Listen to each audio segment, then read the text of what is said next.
Near the end of the first quarter, it's Auburn's ball on the Chattanooga 39-yard line. 1st and 10 as the Tiger attack swings into high gear. Brian Harvard, a sophomore from Thomasville, Georgia, fades for a pass that is good to Lamar Rawson at the Chattanooga 8-yard line. On the next play, it's the famous rollout play, and here he goes. Quarterback Harvard keeping the ball and goes over for the first touchdown of the afternoon. The next score was a more dramatic one. Johnny Green of Chattanooga's in punt formation. Zeke Smith blocks the kick, and Red Phillips recovers in the end zone for a touchdown. This time, the extra point was good, and it's 13-0. Still in the second quarter, Johnny Kern has directed the team to the Chattanooga 13-yard line, relying mainly on a ground game. And here goes Johnny Kern on a third down with a rollout play over for the third score. A well-placed kick makes it Auburn 20, Chattanooga nothing. But the scrappy Moccasins were not calling it quits. Shortly after the start, making up for that, it's the draw play straight up the center and 34 yards for another Auburn score. A missed extra point, and the score was Auburn 40 and Chattanooga 7. And that, for all practical purposes, was the ball game. The Auburn second and third teams had been tried and found not wanting. Boys like Jimmy Laster, incomplete to Jimmy Reese. And then comes the final play of the ball game as Eddie Jackson gets a low pass from center and has to run. He's hit at the Nooga 32, the whistle blows, and the Auburn coaching staff scratches 2 games from the season. And already the Auburn defense is beginning to attract notice from all over the country. But still, the Auburn defense had not been tested as it would be in the upcoming game with the Colonels of Kentucky, and here we are.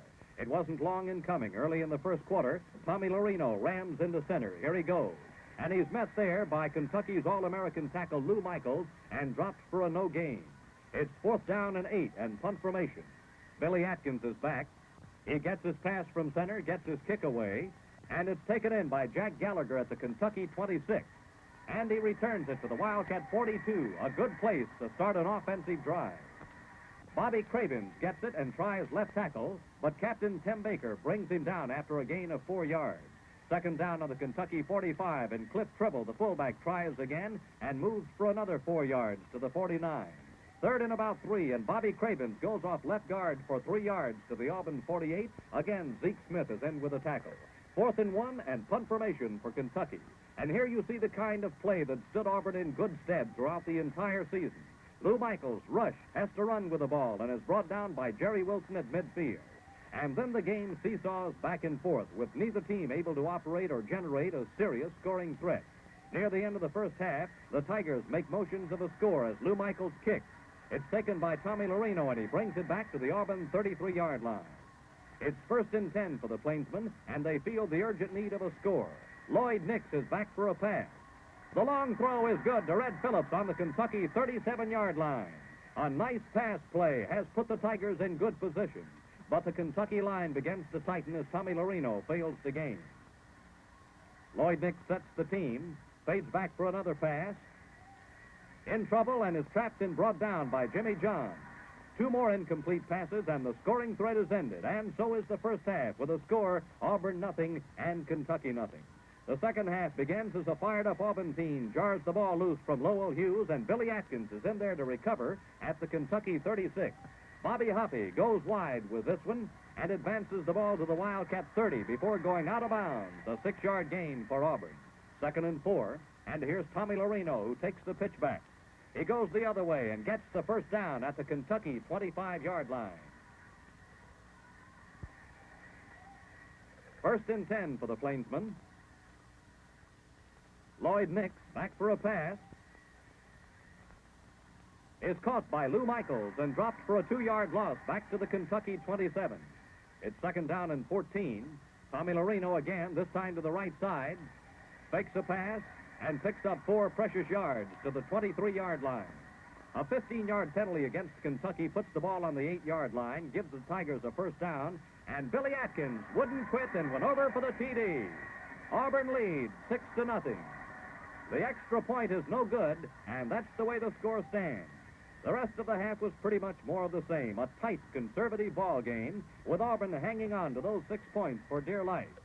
Here, near the end of the game, one of the 14 kicks that highlighted the game, Ronnie Robbs booted for Auburn. John Gallagher took it on the Kentucky 40 and returned only 4 yards. Still trying for that last desperate score, the Wildcats take to the air. Lowell Hughes hits Jim Urbanik on the Auburn 32 for a 24-yard gain and a first down for the Kentucky Colonels.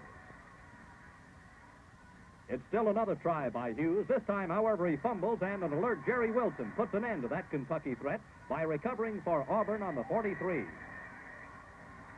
One play into center, and the ball game is over. Auburn wins 6-0, and folks are saying you can't cut them much closer than that. But just wait. Here we are with a rivalry to end all rivalries at Grant Field, Atlanta, Georgia. Auburn versus Georgia Tech, and what a ball game right from the very start. Here it is, early in the first quarter, Georgia Tech in light jerseys in possession. The long count, and Fred Brazelton makes 1 yard to the Tech 42-yard line and gets a taste of that Auburn defense.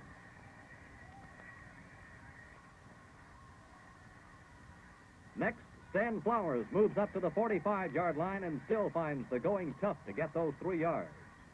And so Fred Brazelton, number 11, is back for a pass, but instead feels the ire of the Auburn line as Jackie Burkett and Red Phillips hit him for an 11-yard loss back to the Georgia Tech 34.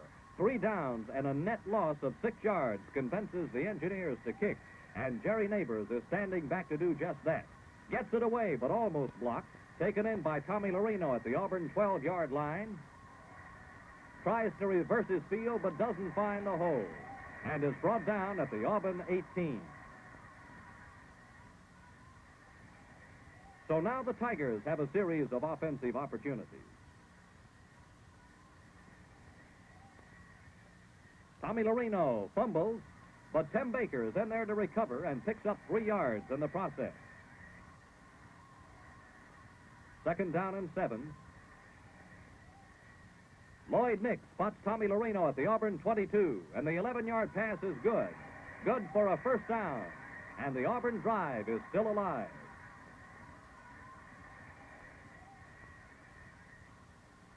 Bobby Hoppe runs the ball, moves out to the 42 for a 9-yard gain, and the offense is clipping along at a good pace. Billy Atkins crosses the midfield stripe and gains 15 yards to the Tech 44. But here the drive fails, and the ball goes over to Georgia Tech on down. Another drive is generated near the end of the first quarter, and here at the start of the second period, the Tigers still have the ball, 2nd down on the Tech 12-yard line. Billy Atkins just made 2 more yards, so it's 3rd down now. Bobby Hoppe, he's caught and brought down back at the Georgia Tech 14-yard line. 4th down, no score, a tough decision, but the Plainsmen elect to try for the field goal. Billy Atkins will kick, and it's good. And this night, Billy Atkins could own the town as Auburn leads Georgia Tech 3-0. Here we are at the start of the fourth quarter. The Auburn team found themselves in hot water as Georgia Tech had the ball on the Auburn 14-yard line. Fred Brazelton back to pass. There's a fumble, and Jimmy Phillips recovers. So the alert play of the Auburn team on the defense has staved off a possible score by Georgia Tech. Lloyd Nix tries to mount an offensive show as he makes 3 up to the Auburn 17. It's 2nd down, 7 yards to go for the Tigers. Billy Atkins is held to a 1-yard gain, and the story of the game is repeated. Bad weather has held the scoring to a minimum, but it leans little to the happy Auburn fans who feel that they have really wrecked Tech. The final score, Auburn 3, Georgia Tech nothing. And next, the big state of Texas makes welcome the nationally ranked Auburn Tigers as the War Eagles play their only night game of the season against the Cougars of Houston. Billy Atkins kicked off. It was taken by Jerry Bice at the Houston 6. It's 1st and 10 for the Cougars. Don Brown, off right tackle, moves for 6 yards to the Houston 28. It's 2nd down, and on this trip, Harold Lewis tries the inside. He gains 2 yards and found that the going was pretty tough. 3rd down, and Don Brown is held to a 1-yard gain. It's 4th down now, and the Houston Cougars are forced to punt.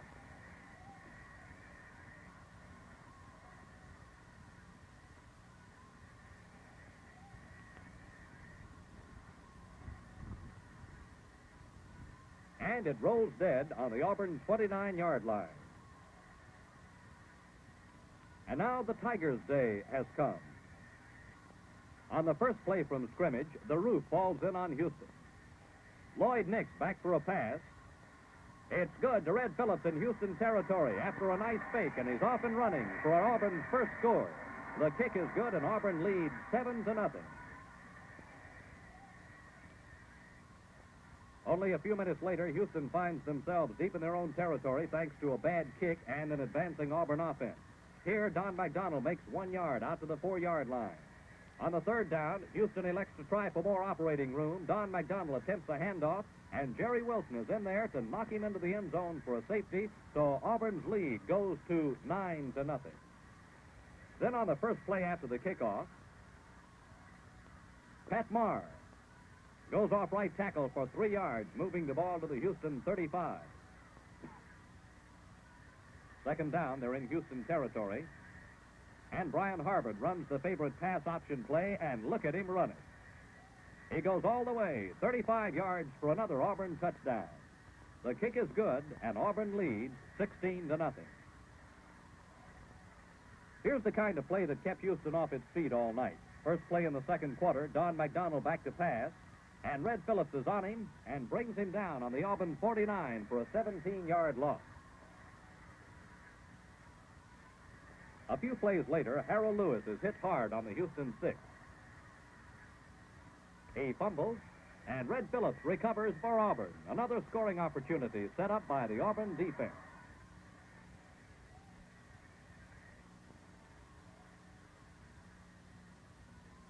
Bobby Hoppe turns the trick as he goes around left end into the end zone, and Auburn leads 22-0. The big thrill for the Houston fans came late in the second period when the Auburn offense was going pretty well. Tommy Larino around right end for 19 yards to the Houston 14. Then on the next play, Lloyd Nix in there at quarterback calls the signals, gets the snap, and fades for a pass. It's away, but intercepted by Paul Sweeten at the Houston 11-yard line, and he makes the longest return with an intercepted pass in Houston's history. The Cougars have ended the scoring column for 7 points. It's Auburn 22, Houston 7. Another Auburn marker in the third quarter ran the count to Auburn 28, Houston 7. Here's the beginning of the fourth period. Auburn on the Houston 23-yard line. Lamar Rawson off through left tackle for 23 yards and the score. Houston with the ball now. Auburn was not through scoring by a long shot. 2 more scores, and the second and third strings ran the final total to Auburn 48, Houston 7.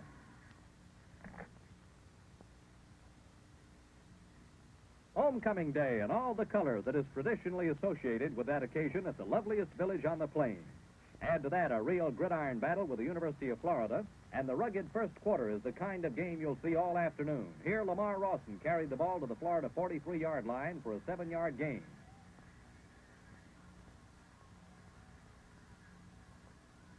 And there he goes.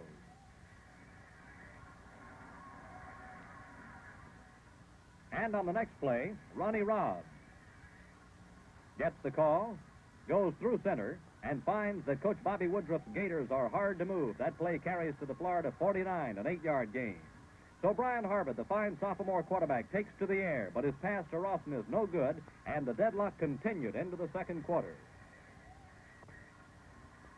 After a Florida punt goes out on the Auburn 21, Bobby Hoppe goes over left tackle, and the stout Auburn line makes way for the Chattanooga Flash to move 12 yards to the Auburn 33. On the heels of that first down, Tommy Larino goes right up the middle across the midfield stripe and to the Florida 47-yard line for a 20-yard gain. But this Auburn drive ends at the Florida 2-yard line as the Gators hold. Bobby Hoppe makes the desperation try on a fourth down, but he's short. So the Gators take over and go immediately into punt formation. Jimmy Ryan is back to kick. His punt is short and is taken by Pat Marr at the 50. And Pat brings it back to the Florida 37, so the Tigers are in good scoring position again. But this time, the going is just as rough as before, and this drive, too, stops short. And the Tigers are forced to kick. Ronnie Robbs is back. And here is a big break for Auburn. Billy Booker elects to run it back and is hit at the Florida 7-yard line by the alert Auburn defense headed by Dan Presley. After 3 losing downs, Florida kicks dead on their own 26-yard line, and once again, the Tigers are on the offensive, deep in Gator territory. Billy Atkins' gain on that last play nullified by a penalty.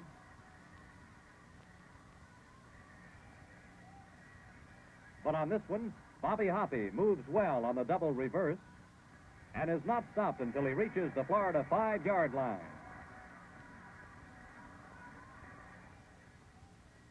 And this time, the Auburn Tigers will not be denied as Billy Atkins bowls over left tackle for the score. The kick is blocked, so the half ends with the score Auburn 6, Florida nothing. The second Auburn touchdown is not long in coming. Early in the third quarter, Auburn on their own 39-yard line when Lloyd Nix passes to Red Phillips. But this one is no good. That makes it second down, still 10 yards to go. Lloyd Nix with the option, but he's caught from behind and down on the Tiger 37. Then comes the kind of lightning that ignites the fan. Lloyd Nix back for a pass. It's good to Red Phillips at the Florida 40-yard line, and the Ellick City All-American takes off for the touchdown.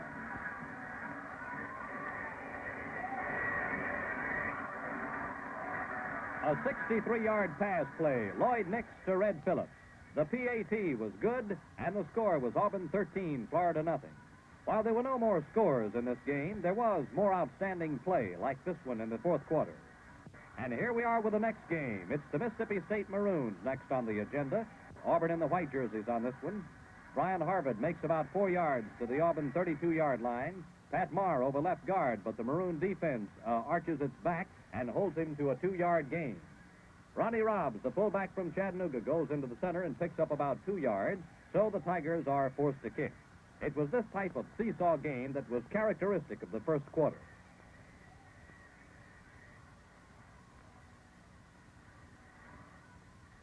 In the middle of the second quarter, a situation developed which the Tigers were to face only once during the entire season. First and 10, and Miller moves to the Maroon 39-yard line, so that'll make it second down and 8 yards to go. Mississippi State in the dark jerseys with the ball. Daniel hits the right side and carries to the 43-yard line. It's third down and 4, and then it happens. A nice fake. Miller back for a pass. It's good to Brooks, and he goes all the way for a touchdown. The extra point is good, so the Tigers trail for the only time this year. The half ends that way with the Tigers. They're back against the wall. State kicked off to start the second half, and the Tigers never gave up until they scored. Here, Lloyd Nix goes into right tackle and moves 6 yards to the State 27-yard line. Tommy Larino is next, and the left half runs wide, going to the 4-yard line for a 23-yard gain and a perfect setup for a touchdown. Billy Atkins, from his fullback position, hammers to the 2-yard line.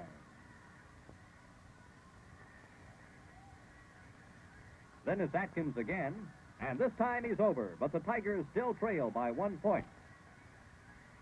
Here's the kick where the pressure was really on. Billy Atkins to boot, and it's good. It's a new ball game. Here at the beginning of the fourth quarter, Auburn has worked the ball to the State 20-yard line, but the drive bogs down there, and Billy Atkins attempts a field goal. It's no good, but Bill Stacy for State elects to run the ball back, and he's hit at the Maroon 10-yard line. From here, a couple of losses and 2 big penalties push State back to their 7. Bill Stacy with the ball. A pass back, and a recovery on the 1-yard line. Naturally, it's punt formation, and Shenrock is back to kick. Standing deep in his own end zone, John Watley is on him and brings him down for the safety as Auburn leads 9-7.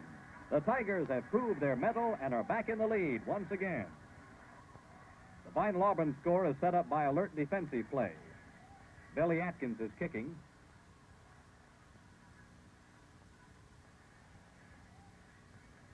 It's fumbled by Morgan of Mississippi State, and Zeke Smith recovers for Auburn, and the Tigers are in possession at the Maroon 10-yard line.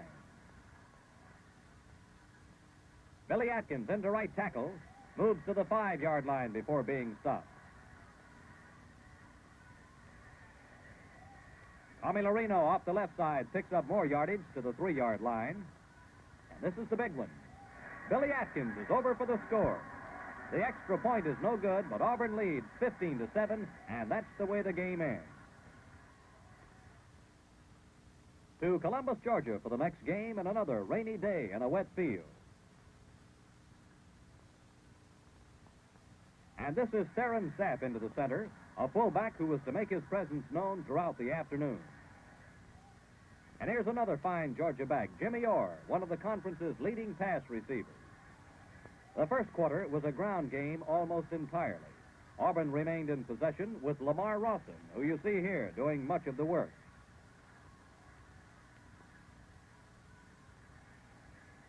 Ronnie Robbs was also prominent during this sustained drive, which went as far as the Georgia 7-yard line before a penalty and a couple of losses stopped the Plainsmen. The Auburn drive for pay dirt started midway of the second quarter when Jimmy Orr dropped back to kick for Georgia. He was kicking from the 25, and it went out of bounds on the Auburn 47. A good break for the visitors. Brian Harvard is running the team. He keeps, and here he gets 1 yard up to the 48.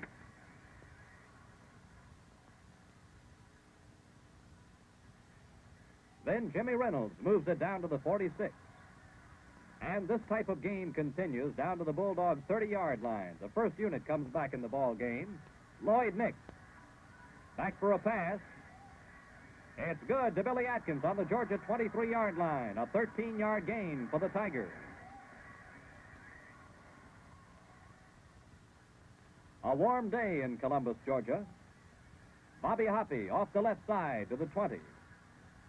Then a Georgia penalty moves it to the 5-yard line, and the Tigers are in real scoring position.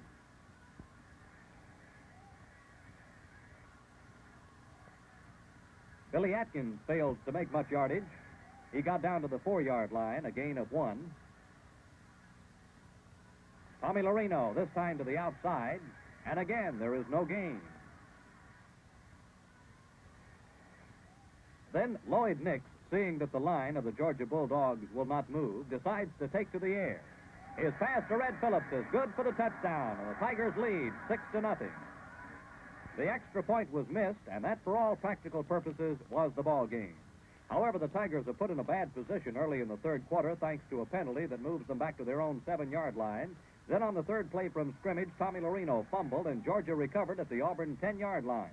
But the celebrated Auburn defense is more than just a publicity campaign, as this series of downs will show. Britt Tuor is no good, and 1 down is gone.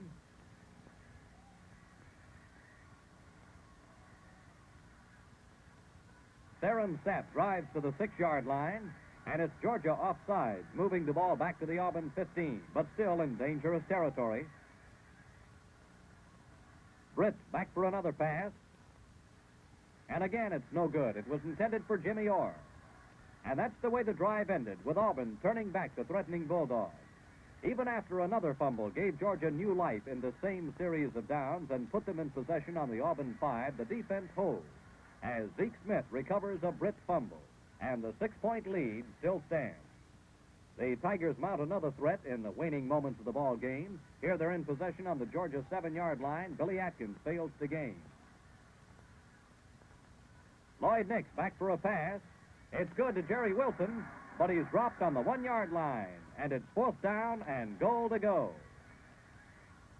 Lloyd Nix into the center, and a much-disputed play goes into the record books as a 1/2-yard gain and no TD. Final score, Auburn 6, Georgia nothing. Well, the following weekend it was a trip to beautiful Tallahassee, and the game was Florida State University. Auburn in white. The first time they got their hands on the ball, the Tigers started to roll. Like this Nix to Phillips pass, good for 16 yards to the FSU 27.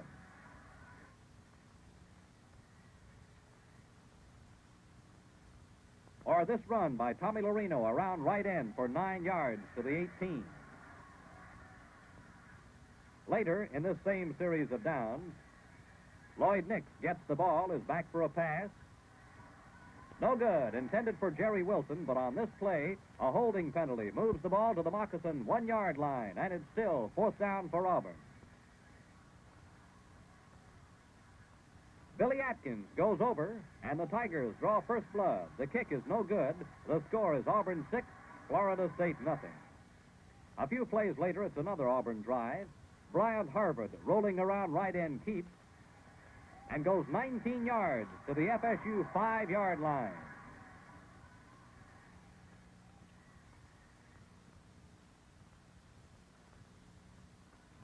Then Eddie Jackson goes off the right side and makes 4 yards to the 1-yard line.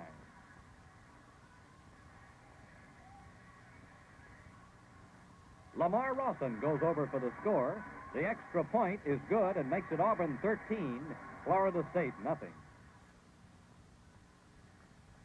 Starting in the second quarter, Lloyd Nix is back for a pass. It's good to Bobby Hoppy, who races to the Florida State 11-yard line.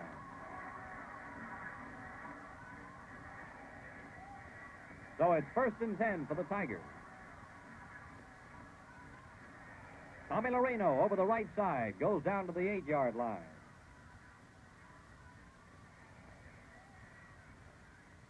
Billy Atkins off the left side goes for 2 more yards, so it's 3rd and 5. They're on the 6-yard line. Lloyd Nix on the keeper. He's caught and held to a gain of only 1 yard.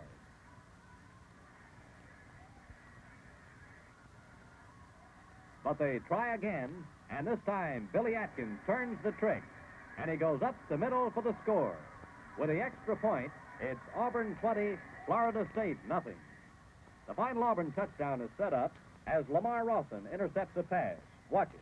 This is an odd pass formation, but one which was used frequently by Florida State.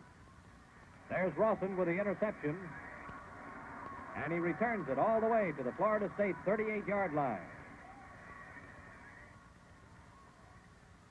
Later, during that same drive, it's 1st and 10 on the Florida State 15. Billy Atkins through the right side for 13 yards down to the State 2-yard line.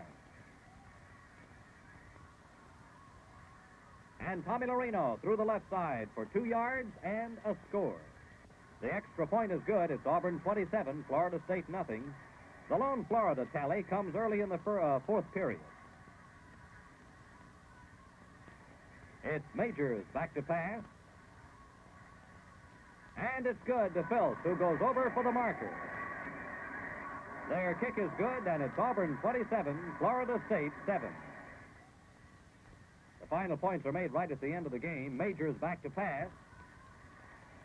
And he's dropped for a healthy 20-yard loss back to the Florida 10. Majors trying again. He picks up 6 yards with a pass to Picker. And then, playing a desperation game, Majors back again, and this time he's brought down in the end zone by Bobby Watson and Red Phillips. And that's how the game ended, with a score Auburn 29, Florida State University 7. The final game of the season with the University of Alabama. National fame awaits the Auburn Tigers. Gary Osteen fumbles early in the Alabama game, and Zeke Smith recovers on the Bama 26. Auburn again in dark jerseys. Tommy Larino around the right side. He gets loose and goes 25 yards all the way to the Bama 1-yard line. Billy Atkins into the center, but he's about a half-yard short of the marker. Now it's Atkins again, and he's over. The extra point is good, and the Tigers are off and running. 1 minute and 56 seconds from kickoff to score. 10 plays later, Lloyd Nix passes to Tommy Larino at the Alabama 9, and they're knocking again.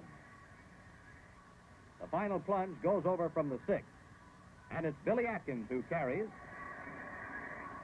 Another good extra point, and it's 14-0. Another touchdown early in the second quarter makes it 21-0, and shortly after that, Bobby Smith goes back to pass, and Tommy Larino picks off the pass on the Auburn 21 and races 79 yards for the touchdown. The Bessemer Flash is having a great day before the home folks. But he was not alone in his stellar performance. 11 plays later, Robert Skelton back for another pass, this one intercepted by Jackie Burkett, the fine sophomore center who set sail for the end zone and traveled 66 yards to run the score to 34-0. The final score came early in the third quarter. Auburn with the ball on the Alabama 11-yard line. Lloyd Nix back for a pass. It's good to Red Phillips. A beautiful catch by a great All-American. It's another score, and it's Auburn 4. National come to the Plains. And here are the highlights. This is Ted Smith, sports editor of the Associated Press, presenting the AP Trophy, symbolic of national football. On hand to accept it, Ralph Jordan, the president, Dr. Ralph Drawn. There's no doubt about it. Here's the proof. #1 in the nation. Indeed, it has been a good year for all War Eagles.